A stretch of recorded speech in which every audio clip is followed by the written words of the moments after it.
दूर गांव में हरियाली खेतों से घिरा हुआ एक ज्ञानी आदमी रहता था। उसकी शांति और ज्ञान को देखकर लोग दूर दूर से उसकी सलाह लेने आते थे। एक दिन एक बेचैन जवान लड़का उसके पास आया। उसकी आंखों में बेसब्री थी। उसने ज्ञानी आदमी से विनम्रता से कहा, मैं अपने सब्र के अभाव से परेशान हूं। मैं अपनी बेचैनी में शांति कैसे पा सकता हूं? ज्ञानी आदमी ने सिर हिलाया और उसे पास के बगीचे में ले गए। वहां एक ऊंचे आम के पेड़ के नीचे खड़े हो गए जो कच्चे आमों से भरा था। जवान लड़के की नजर उन ब्रांचेस पर टिक गई जो मीठे आमों के लिए तरस रही थी। इस पेड़ को देखो, ज्ञानी आदमी ने धीरे से कहा।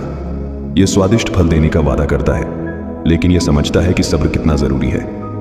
जवान लड़के के चेहरे पर उलझन का एक झलक आई, लेकिन उसने ध्यान से सुना। पास आओ, ज्ञानी आदमी ने कहा और उसे एक कच्चा आम दिया जो जमीन पर गिरा था। उसने वह आम उसके हाथ में रखा और कहा, इसे चख लो। जवान लड़के ने आम का एक टुकड़ा काटा और तुरंत ही उसका खट्टा स्वाद महसूस किया, जिससे उसकी भवें सिकुड़ गईं।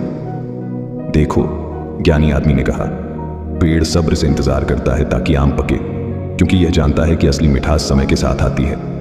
अगर यह जल्दबाजी करेगा तो स्वाद कड़वा और असंतोषजनक होगा। जवान लड़के की बेसब्री धीरे धीरे समझ में बदलने लगी। उसने समझा कि इंतजार सिर्फ समय काटना नहीं है, बल्कि एक ऐसी प्रक्रिया है जो गहराई और समृद्धता को बढ़ाती है, जो आखिर काम मिलेगा।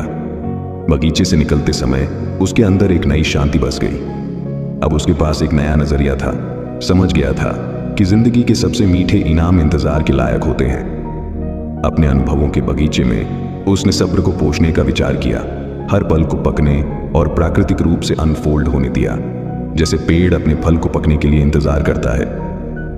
हमें भी अपनी जिंदगी में सब्र अपनाना चाहिए। सब्र सिर्फ समय का गुजर जाना नहीं है, बल्कि एक ऐसी प्रक्रिया है जो हमारे अनुभवों को गहराई और मिठास देती है। सब्र हमारे जीवन में शांति और संतुष्टि लाता है और हमें मंजिल से ज्यादा यात्रा की कदर करना सिखाता है। सिर्फ आखिरी नतीजे पर नजर रखने की बजाय हर कदम का आनंद लेना सीखना चाहिए। उन सबक और अनुभवों को अपनाना चाहिए जो हमें बदलते हैं।